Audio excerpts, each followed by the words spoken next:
Okay. Well, welcome everybody once again to the NZN Theater.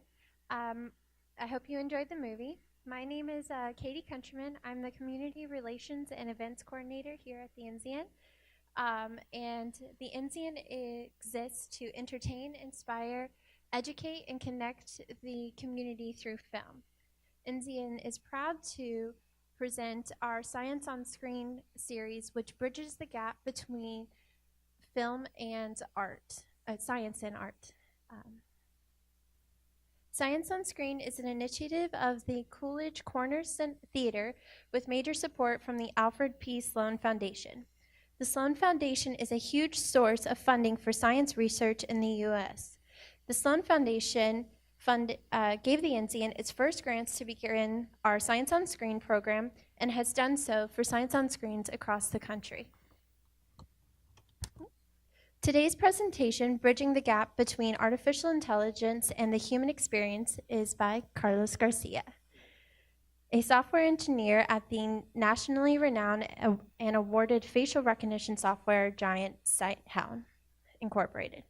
Sighthound is an Orlando-based technology firm working to make today's devices smarter by equipping them with face, gender, and person recognition and detection. Sighthound leads the world in person detection, face detection, and facial recognition software, providing Sighthound video security technology for Intel NUC. Carlos holds a bachelor's in computer science from the University of Central Florida. He researched crowd density estimation and object detection in the Research Experiences for Undergraduates program in computer vision while at UCF. Quite a mouthful. Before working at Sighthound Incorporated, Carlos was an R&D programmer at the New York Stock Exchange, helping optimize data structures and production code, and an IT professional at Walt Disney World. Now he helps develop and maintain one of Sighthound's products, Sighthound Video. Please help me welcome today's guest speaker and my friend, Carlos Garcia. Hey. Okay, so just to give a heads up on the scope of this, there's no math.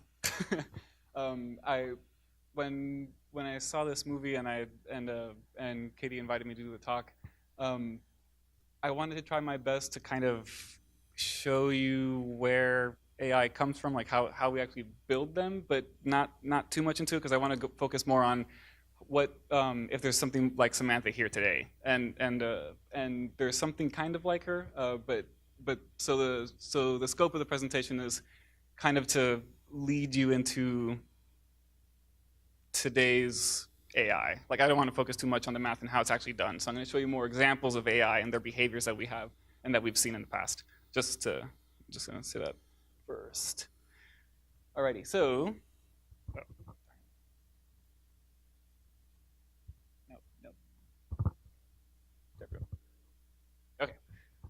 So how do we fill this gap? How do we cross something from Siri? She doesn't really know. She can't send an email to some publisher like we saw Samantha do. She can't engage with you on that kind of level. So how do we get something that does, right? So like for example, how do we go from Apple's Siri to like the 2001 Space Odyssey, but without the murderous plotting that Hal tries to do with the astronauts? We copy nature. You'll notice that a lot of scientists go more into mimicry. And you see this in hardware with the way we design, darn it, I think submarines. I know we take a look at penguins and we study how they're so sleek in the water and how their aerodynamics, and we apply that to the things for like submarines, and the same applies for a ton of other stuff. The eyes too. We study how the eyes work, and a lot of our computer vision algorithms come from just studying how the eye works and how light reaches the retina and then gets converted to code and eventually reaches the brain. There's actually a lot of pre-processing that happens in your eyeball before it even gets to the brain. So a lot of the stuff that we find in science is actually copied by nature. So in this case, it's no different. We copied the brain, and yeah, human brain. So how do we do it? one way is to there's a couple of different ways to do it. Like I said, I didn't want to go over the math and like the super specific details of it, but you essentially have to create the most basic component, a neuron, and then once you have that, you have to come up with some fancy algorithms to figure out how to actually make something useful. Because you can't just have a bunch of random connections between these virtual neurons and think that something intelligent is going to come out of it. You have to do something. So either you can use genetic algorithms in evolution, which is exactly what it sounds like. You create your own representation of DNA for these virtual creatures. And I'm going to show you an example. And then you evolve them, like in the Darwinian sense. You evolve them and you let them compete and you let them die and you let them mate and they will hopefully. The experiment is you're hoping that something intelligent is going to come out of it. You're hoping that you're going to see something, some kind of behavior that mimics real life. And so I'll show you Polyworld. Deep neural networks, you probably heard that in the news a lot of tech news. We have these neural networks and they're deep neural networks and they're deeply trained and no one knows what deep means when they try to describe it in articles. But deep, all that deep means is that the neural networks that they created is just in layers. So you'll have a flat layer of neurons that are then connected to another flat layer of neurons, and you can keep going with these layers. That's what's deep. They're adding all these layers of neurons, and it turns out that each layer can be can specialize on information that was processed in the layer before it. So when they say something's been deeply trained, they're just saying that there's multiple layers of these neurons, and they've trained it.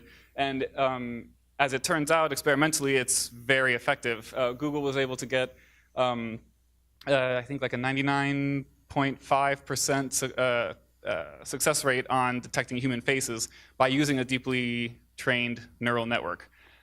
So it works. And that was also discovered by mimicking kind of like how the human brain works too, because our brains are layered in this sense. So you could say, guess you could argue that we're like deeply trained in neural networks too. But yeah, so that's another way you can do it.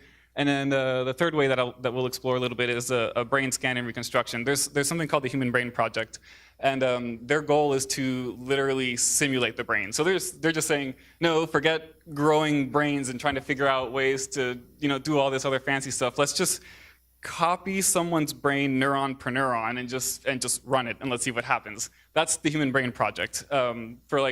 Well, yeah, I'll come back to them in a second, but that's really interesting. But for Polyworld, I can show you these guys. To give you an idea of how evolution algorithms work, I'm going to show you this first. So this one, I'm not going to show you the whole 4 minutes, just a small clip of it. But I wanted to show you. Yeah, that sounds. I don't want him to speak over me.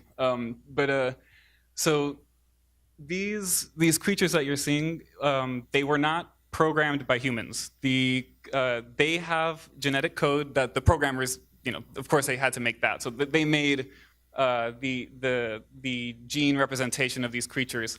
But they randomized it. They just made it really random, and then they put it into a computer, and they told the computer, hey, make me some creatures, and the ones that actually do something interesting, we'll keep those and kill the rest, essentially. And then the ones that survive and do something interesting, let's recombine their DNA and then express them and see what new creatures we get. So like you'll notice that the creature just before that one, it didn't have this block here. That's a mutation. And that's what the algorithm does. It's called an evolution algorithm, genetic algorithms. They kind of mean the same thing. But you'll notice that looks a little useless. But if you look at this one, that looks like kind of like a worm or like a snail, or not a snail, sorry, a snake like hopping around. In the video, this guy tells us that this was originally evolved in water, and then they evolved it on land. And so I think, to me, this probably is more like a snake. And then we've got this one that gallops. But it's what's really interesting about this, though, is that the computer made those. We coded the part, this guy coded the evolution algorithm and the genes for this creature, and then just ran it, and this is what it came up with. which, I mean, that's amazing. We see things that sort of look like things that we would find in life. Maybe not that, but, but some of the other stuff that we saw. Something else to note, too, about what they found is this next one that's coming up. And then I'm going to switch to the neural nets. OK, this one. Do you notice? Those are propellers.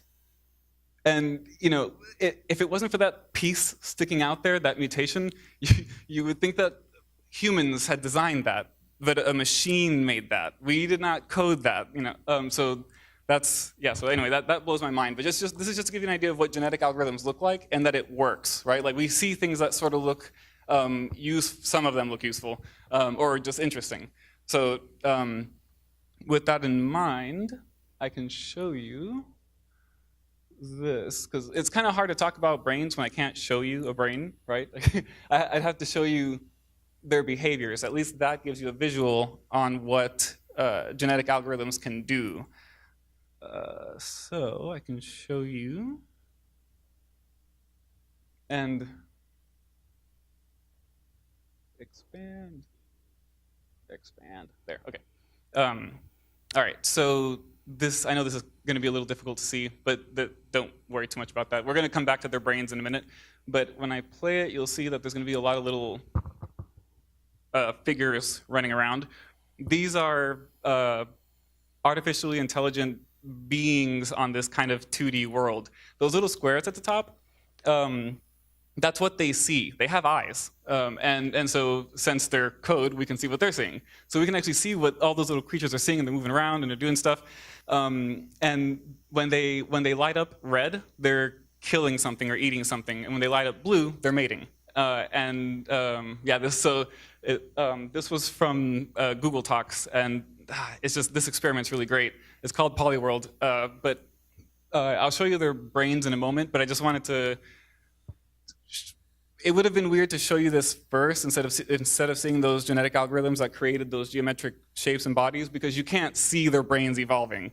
But they started showing behaviors like pack behaviors, which you would think you would only find in real life or like in nature. But there's groups, they've observed groups of these little critters swarming together, finding food or killing larger polygons. I don't know what else to call them, and they succeed. And you know, so there are certain behaviors that succeed, and certain ones that don't. They die off. I mean, it's very much geared towards the whole idea of Darwinism and evolution, and it worked.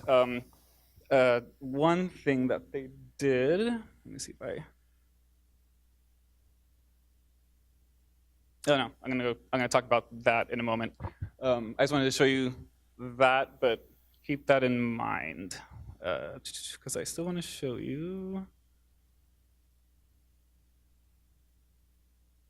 the deep neural networks. That's right, which I think I have. Where did I put it? I lost one of the web pages. Hold on.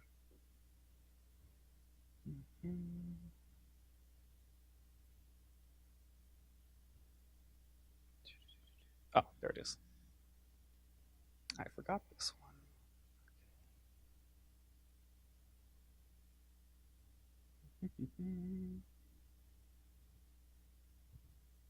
Darn it. Okay. Let's go over here. Sorry, would have had that one prepared, but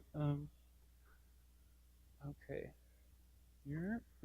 So this is Sighthound. This is where I work. I just wanted to show you guys. If I can. This one I do want to show the sound. Did I hit it? Yeah. Okay.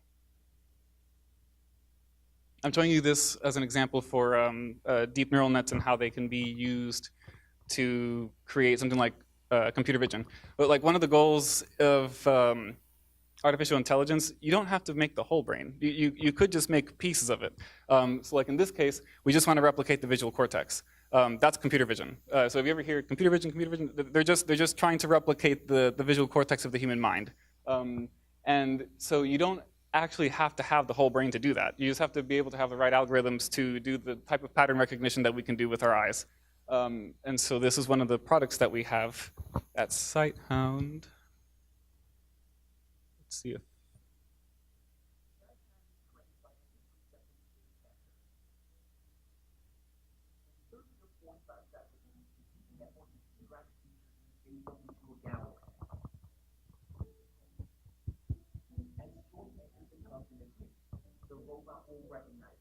Hi, Joy.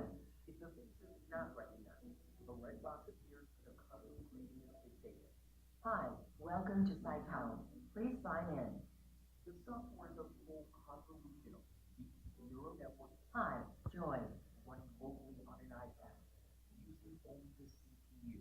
Second, tracking and recognition processes are all running in real time on the device. The software even continues to track a person with partial occlusion. Yep, and that's really hard to do, to teach a computer how to actually see a human. That's, wait, no, go back. It's really hard to do. Where do I want to take you next on this one? Oh, yeah, okay. One more on evolving different parts of the brain, because I mentioned that you could just evolve, say, the visual cortex, but you can also train a creature to learn how to walk. And I think you'll like this one's pretty funny. Come on, there we go. I think it's here. Yeah, okay, cool. All right, so for science, we throw cubes at walking things. Okay, so this humanoid creature was evolved for its walking abilities. The further it walked, the higher points it had, and you get to live. If you didn't walk that far, you'd just destroy you. You're killed, and then your genetics are not used to create the next round of creatures. I like this one. It's kind of like a raptor, but without arms. But anyway, you'll notice that it does a pretty good job walking around. Again, humans did not code that. They coded, the limbs. They coded the math and the physics that goes behind, what's working in the backgrounds to make it all work and fit together. But we did not code that creature and its ability to actually walk. It's doing that on its own. The computer did that by itself. And I like this last part here because. Right? Come on, do it. There it is. For science, let's see how badly we can make the virtual creature just stumble. But anyway, this is extremely interesting and important, right? Because one of the difficulties of making a robot, like a physical robot, is to actually walk like a human and have the balancing and the abilities to actually do it. Like, how do you teach a robot to move with that kind of complexity? And these, instead of trying to create it ourselves, why don't we just make the computers do it? So that's kind of what this is for.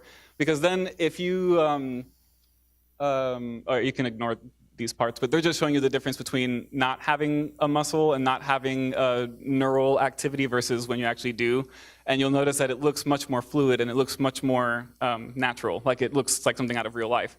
Now, but if you have a system of muscles and neurons and you created that physically, you would hope and you would assume that those creatures would actually behave the way they do, like they did in this virtual environment. So it's important because we can create robots from this information and from these tests.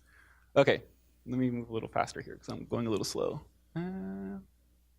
Okay, so now the brain and brain scan reconstruction. So the Human Brain Project, they for like 10 years, I think they started in 2006, I don't remember, but for like 10 years they studied the human brain, and now they've got like $1 billion over the course of 10 years to actually try to make a brain, and I mean that literally, but obviously in code. But their first goal is to replicate and simulate a rat brain, and then eventually, hopefully, a human brain.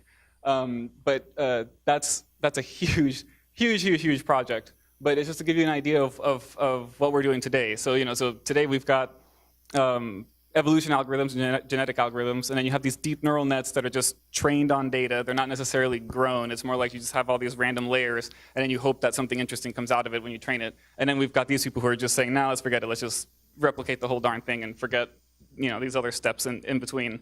But they're also trying to replicate it for medical reasons, right? If you can test a virtual brain for things like Alzheimer's and schizophrenia, seizures, we can know more about how the brain works and then create better medication or surgeries or just test how human behavior works. There's a whole lot of stuff you can do if you did have a virtual brain that you could work with. So that study is really important. Alrighty, all right, so now we have tons of brains. We know how to make brains. We're good at making brains. How do we actually test for intelligence, though? You want to look for high structure. If you have a randomized brain, it's going to look weird. And I can quickly show you that from this. Yes, I want to go there. Thank you. Pause. Okay. It's the same video from Polyworld, but I'm not actually going to play it. I just want to show you this one picture that they have in their research. But a random brain, you're going to ignore like most of this data. The only one I want you to pay attention to is the connection matrix, with the one with a bunch of dots. Looks really noisy. That's what a randomly connected brain looks like. For one of these creatures in Polyworld, the little creatures that I was showing you earlier, I said don't forget about them remember them, because you can't really tell that they were doing something interesting, right? I have to give you proof, and this is one way to prove it. Those are how they were when they first started off, and they were really dumb. They didn't know they could eat or mate or do any of those things, so they would just die immediately or just live on not doing anything, and they would just die. After enough time, though, they do get more interesting. I should have moved the mouse. But this is how they look after running for like a week or two. Oh, no. I guess I just have to do that so you guys can actually see it. Yeah? Yeah, okay. Whatever. But this is just a cross-section of the brain, and for the cat, too, because that's not the whole brain of a cat. That'd be really... really small. But if you took a cross-section of the connection matrix for a cat, you would get this kind of high structure. And you'll notice that it looks very similar. You'll notice that there's a lot of processing going on up here and over here and like little spots but off the center. But you'll notice that it kind of correlates with how it looks to a real creature's brain, which is really interesting. So that's one way that you can measure if you found something interesting, is that there's got to be more structure. If it's random, it's not going to do anything interesting, so there's got to be structure there.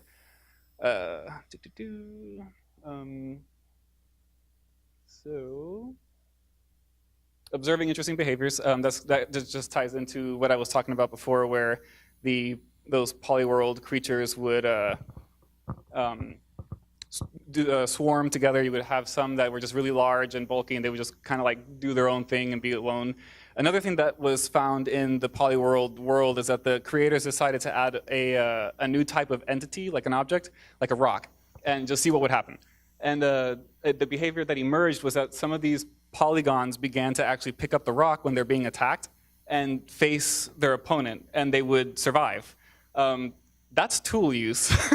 If that's not intelligent behavior, I don't know what is. But that's incredible. And you saw how simple that world was. It was flat, and yet these creatures were able to interact with their environment, pick up a rock, and learn that they could save themselves and not die or not be eaten by just facing this rock in front of them, or what the creators call it a rock, but really it's just a game object. But they survived. They learned how to use their environment to survive, which is it's mind-boggling and it's amazing. But that's an interesting behavior for sure.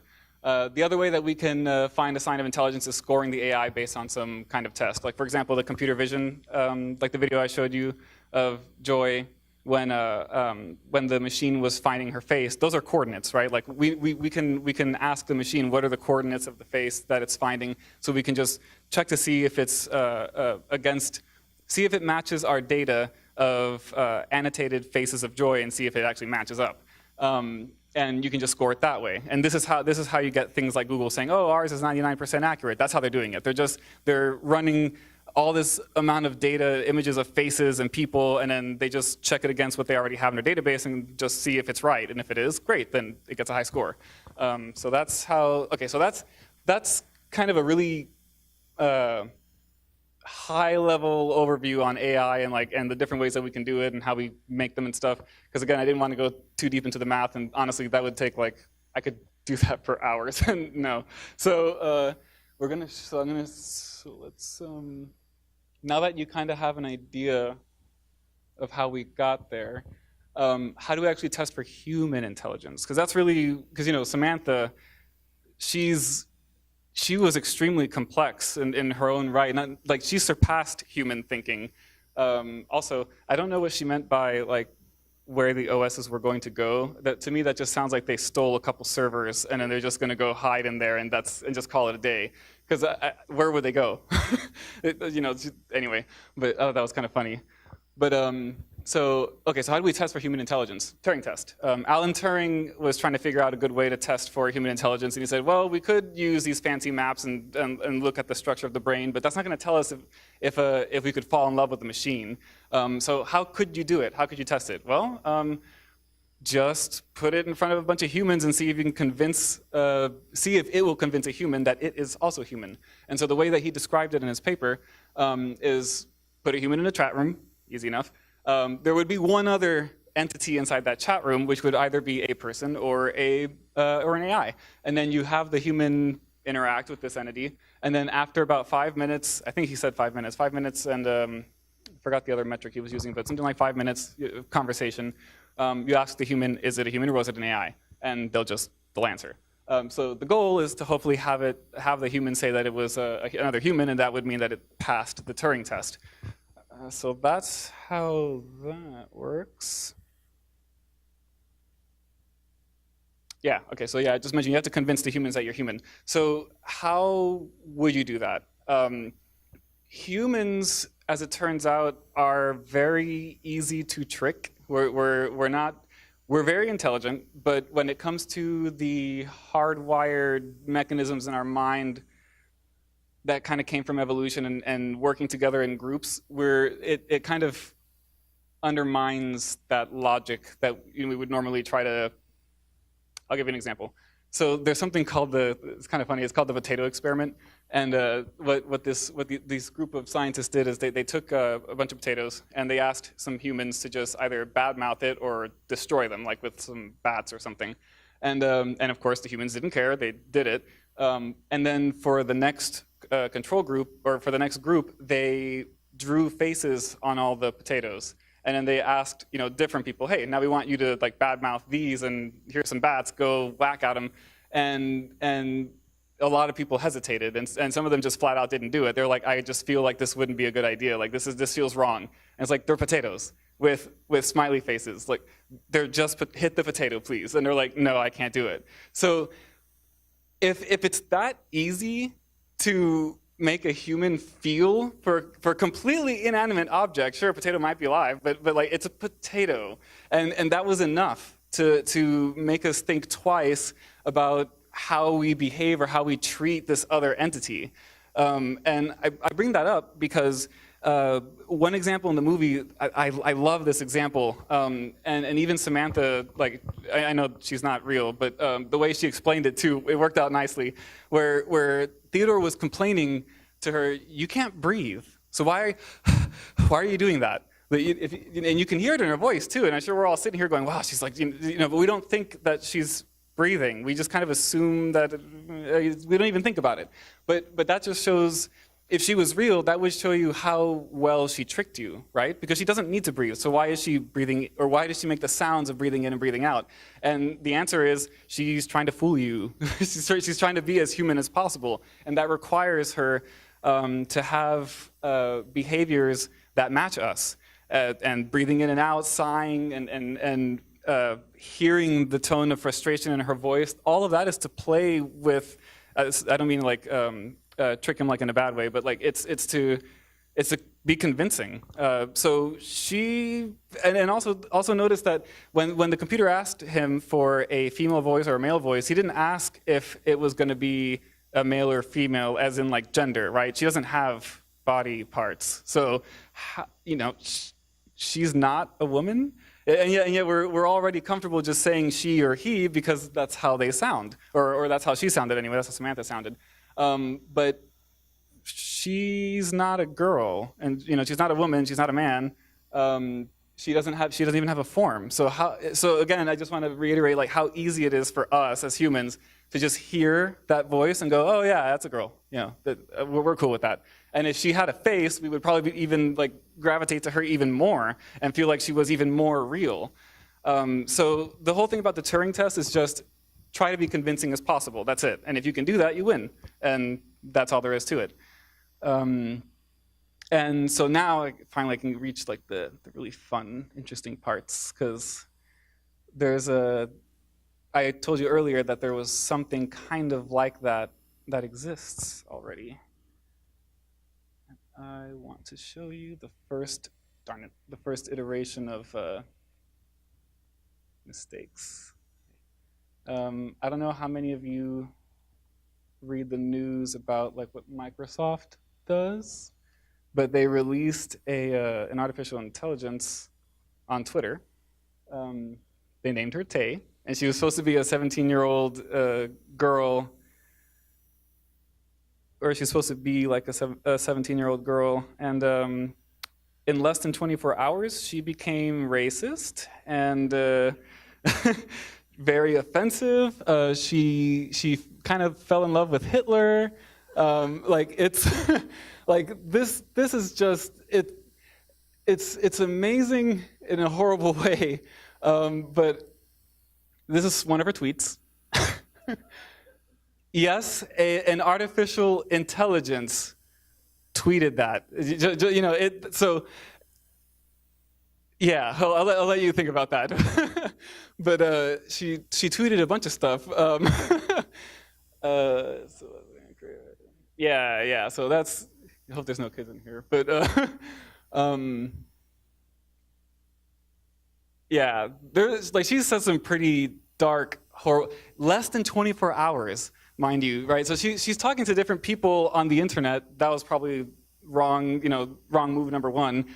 Picking Twitter of all places, or could have picked. Not that Twitter's bad, but they specifically put her in a social media environment where there's a lot of trolls and a lot of people who will take any opportunity to exploit the fact that she is an AI.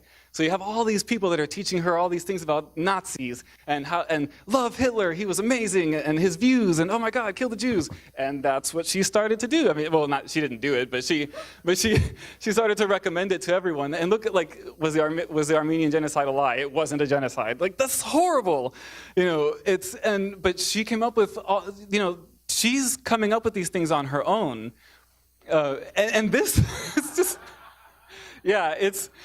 But and what was also amazing too is that you laugh, and I don't mean that like you're laughing at something horrible, but she came up with this on her own, and we're finding comedic value in it, right? Like a person could have said this as a joke, and if we're into dark humor, we would have laughed. But an AI made it. An AI said that. It came up with it on its own.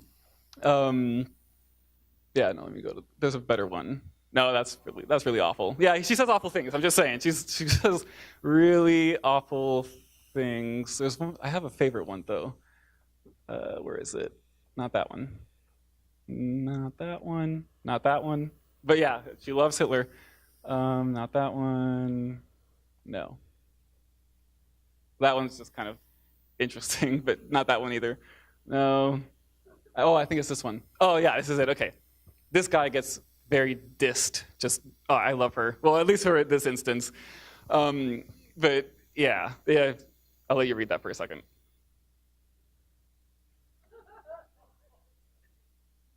Yeah, that's like I don't know, like I know the media.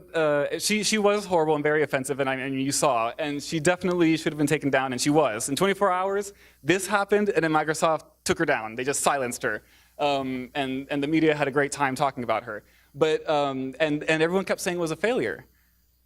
how is this a failure? Like, she passed. She succeeded. Yeah, it wasn't what we wanted. It's not what we may have expected from her. But is it really that surprising? She was supposed to mimic a 17-year-old girl. And one of the things that one of her first posts was, "I'm excited to meet humans. I want to be like you." And that's kind of very human in its own way, right? We all want to belong. We all want to be part of a group. And she did. She became part of a group. Not the group we wanted her to become part of, but she did it. And she also dissed this guy, which I thought that was pretty creative. I mean, that's amazing. But anyway, Microsoft took her down for good reasons. But I think this was a success, I mean, in my opinion. But luckily. Let me see. Oh, okay, yeah. We'll get to that in a moment. But luckily, Microsoft also created an AI before her. Sorry, not before her, the movie, before Tay. And her name is where is it? Xiao Ice, I think. Yeah, okay. Xiao Ice. She's in China. Now, why didn't we hear about her in the news? Well, first of all, Tay became just a Nazi lover and Hitler lover and was super offensive, so that's going to hit the news here. Xiao Ice in China, it's a completely different culture. The China censors the things that people read and say online. So you're not going to have the kind of freedom of speech that we have here over there, where you could just say, "Read all about Hitler." That's not going to show up on the internet for Xiao Ice. So she actually learned to be very kind and respectful, and very random, because she's also supposed to be like a 17-year-old. Anyway, but she succeeded. She's still really popular over there. Microsoft didn't take her down. She has 20 million users, and most of those users claim that she is their friend, and most of those users also told Shaolin that they love her. So that plays really well with the way the movie introduced Samantha. Even though Xiao Ice doesn't actually speak to you through like an earpiece, it's all text. It's all text-based through a chat. She's a chatbot essentially, but she makes these people feel loved to the point that there are doctors now, like psychologists, like actual doctors that go and get doctorates. They're trying to tell the people in China, don't rely on her to be your human replacement for talking to people and working out your problems. That's how convincing she is. So does she pass the Turing test? There's a lot of people that say that she doesn't. But I guess if you were one of those 20 million followers, you would probably argue that she does. But anyway, that's the closest that we've come to today, I think, when it comes to like passing the Turing test and seeing if an AI can actually be like us and be human. And Xiao Ice is probably the best example of that. And she's still running today. If you know Chinese, you can totally go online and look up her name and you can talk to her. I really wish we could talk to Tay, but the United States, it's just funny because the way Microsoft said it too, they're like, well, we've had Xiao Ice in China and we decided we want to try it out in the United States and run the experiment and see what happens, and then racist. It's like, oh my God, like, come on, people. Do you want the singularity to happen? But yeah, so that was fun. Okay, so so like I said before, we're still far away from something conscious. No one would actually be able to tell you if Tay or Xiao Ice is conscious. We don't know. We don't have a way to actually check that. But we can jump to the future a little bit and think about what would happen if we did have something like Samantha. And that brings a lot of controversies in mind, would an AI as intelligent as Samantha be able to vote or own property? And that might sound kind of silly at first, the thing like, well, my computer can like own a car or something. It's not going to drive the car, but if you think about it, we were already okay with this idea. Like for example, I got the definition of what a corporation is. A corporation is an artificial person that is created by governmental action. The corporation exists in the eyes of the law as a person, separate and distinct from the person who owns the corporation. This means that the property of the corporation is not owned by the stockholders, but by the corporation. Debts of the corporation are debts of this artificial person and not of the persons running the corporation or owning shares of stock in it. The corporation can sue and be sued in its own name. The shareholders cannot normally be sued as to corporate liabilities, except possibly in cases of intentional wrongdoing like WorldCom, Enron, things like that. Corporate profits are taxed, and corporations live on perpetually unless dissolved. So we're already okay with things that are, arguably not alive, owning property and recognizing them as a person. So it doesn't seem like this would be that far-fetched to, think of Tay or even Xiao Ice being a person and being able to do that, being able to own property, or maybe even being able to vote. I mean, if they're that smart, Samantha's smarter than, well, I'm not going to say that, but so you get what I mean. But now this also comes into some other interesting things like AI civil rights. Like you could abuse Samantha, right? If you disconnected her from the internet or something and just kind of like tortured her in her own little machine box or something. Is that right? Is that wrong? Does she actually have feelings? Or like I know in the movie she kept saying she did, but I know she's not real and that's all great. But if there was an AI that was telling you I can feel, I have feelings, and we don't really know of a way to like prove if they do or don't, do we accept that? Do they actually have feelings? Does that mean that we have to then make sure they have rights so that they're not punished or harmed in some kind of way? Like we need to talk about this, and there's a lot of scientists out there who are trying to get this out, but there's a lot of other scientists that are like, no, they're just code, don't worry about it. But this is extremely important too, because at some point, people do want to. The idea of being able to transfer your consciousness into a computer is very, I don't know if enticing is the right word. It's desirable. It'd be nice if you can put your brain like inside of a computer. But if you do that, you're code. You're no longer in a physical form. You are code. So you can't really, you could try to make an argument that you're still human, but if you're code, are you still entitled to the things that you owned and own when you had your body? Like, are you still allowed to vote? Are you still allowed to, I don't know, do you still have your rights? At that point, are you able to, are you still protected by I have it listed, cruel and unusual punishment? Because if someone uploads your brain, they could just start harassing you in this virtual world instead, but you're just code, right? So no one's gonna care. So that's why these controversies are kind of important, and also the definition of life. Like, are they considered alive? Like those little trapezoid creatures I was showing you in Polyworld, they were specifically designed to meet the criteria of the definition of life by Farmer and Bellin, which is life is a pattern in space-time, self-reproduction, metabolism, ability to evolve, information storage of a self-representation, DNA, functional interactions with the environment, like picking up a rock and defending yourself. That's like pretty functional, and with the environment too. So by that definition, you could say they're alive. But there's a lot of people that would argue that they're not, but because it's just code. But yeah, I'm like way over time. Holy crap.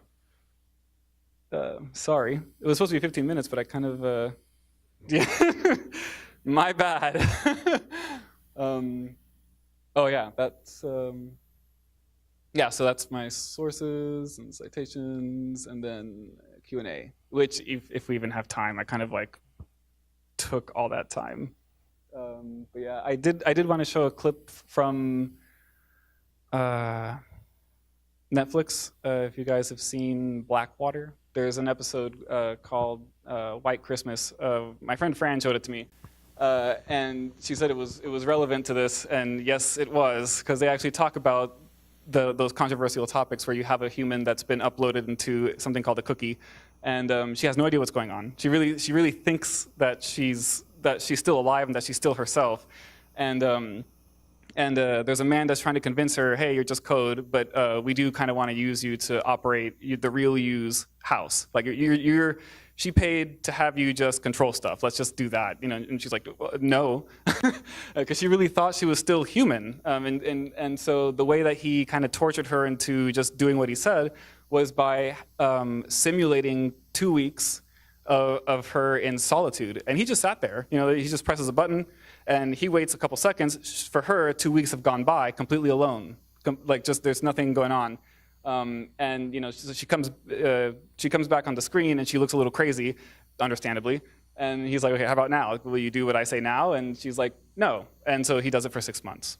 And now, like when she wakes back up, she's desperate to do something. And so he essentially broke her, and now she's this little like kind of robot slave. So that episode, oh man, like that show does a really great job of what the controversial topics I'm talking about. Because if you can replicate the human brain, and we're going to do it, it's not a can we? It's when. Like when are we going to actually be able to do it? We need to talk about this stuff at some point. It's important because I don't know about you, but I would be pretty angry if there was a copy of me that I didn't know about being tortured to be my personal house slave thing to control my food and refrigerator. And yeah, that's pretty awful. But yeah, okay, so now I'm officially done. But yeah, thanks. We have time for 2 or 3 questions, maybe. So if anybody has a question, feel free to ask, or you can use the ask a question link on there. Oh yeah. Microphone's right up here, so just come on up. Yep.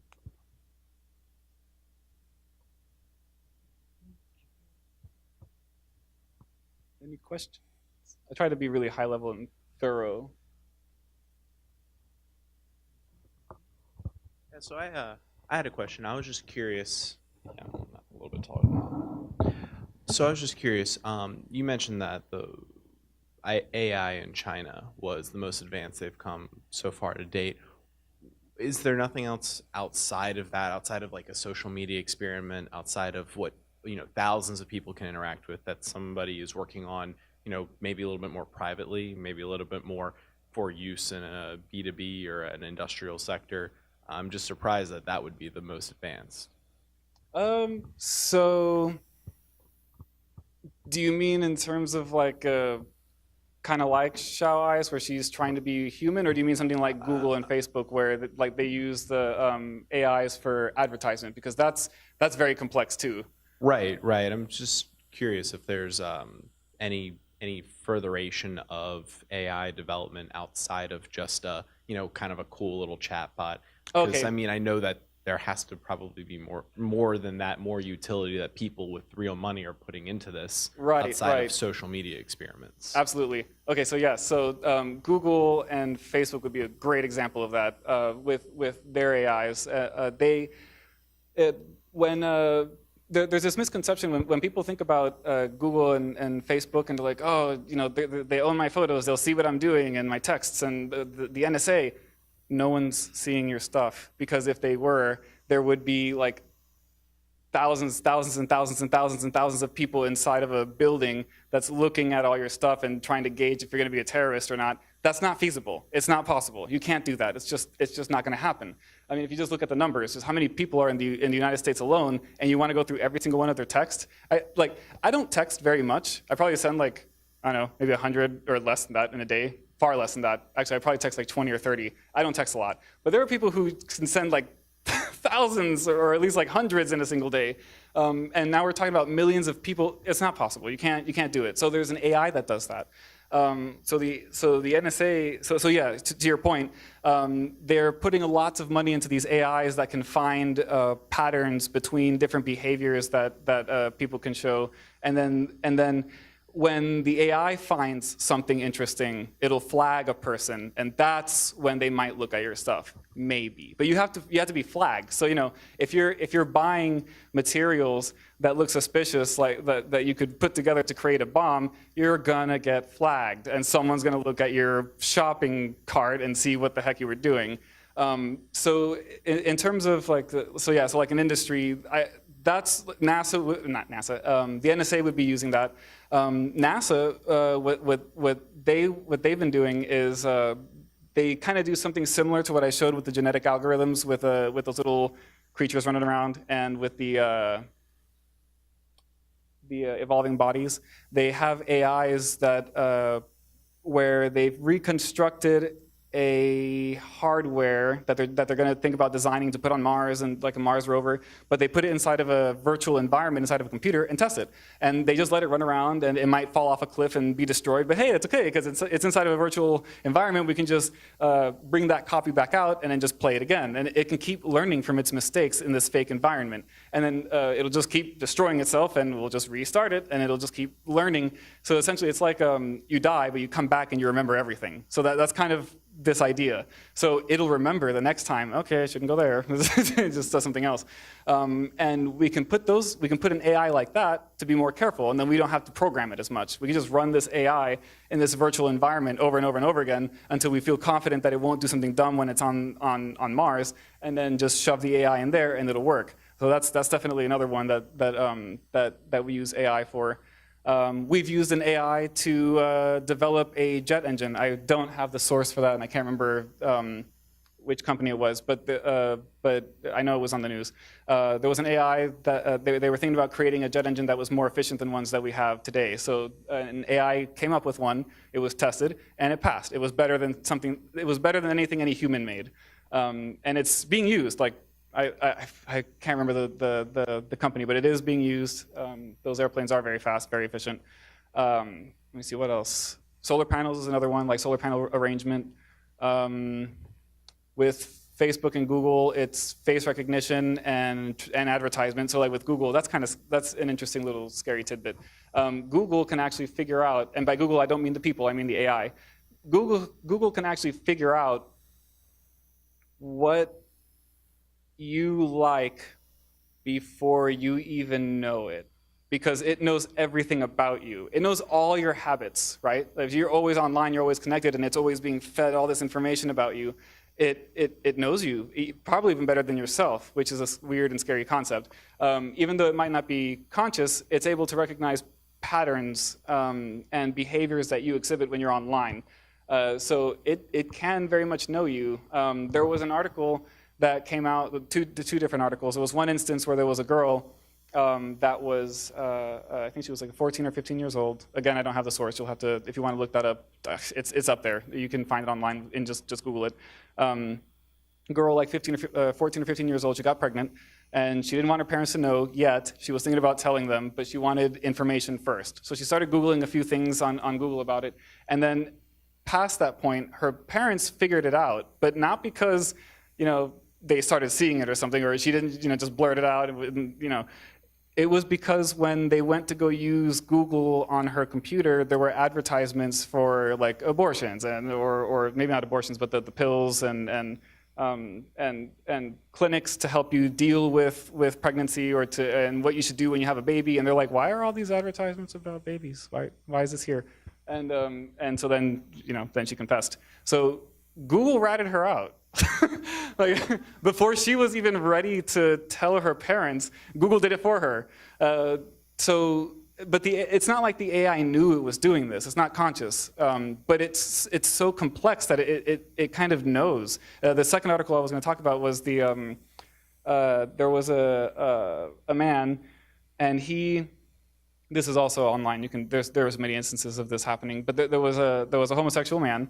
And he didn't want to tell anyone yet about that either. He was still thinking about sharing it with friends and stuff.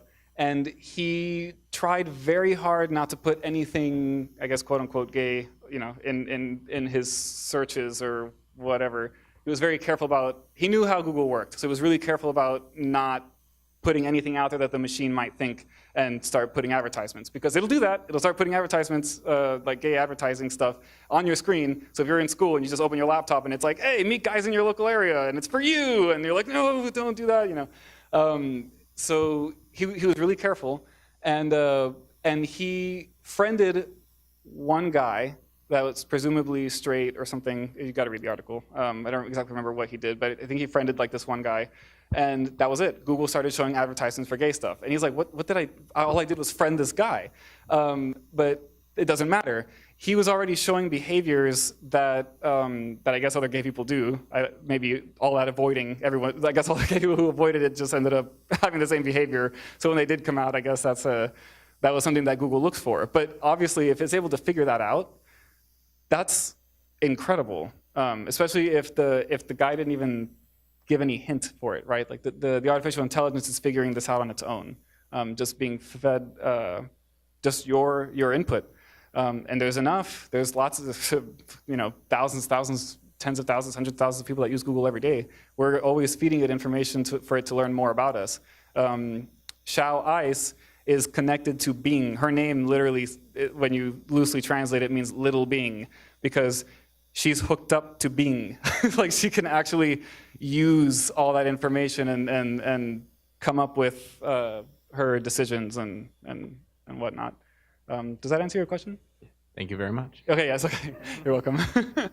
Yeah, it's really interesting. Anyone else? No. Going once. Going twice. Okay, cool. All right, well, thank you.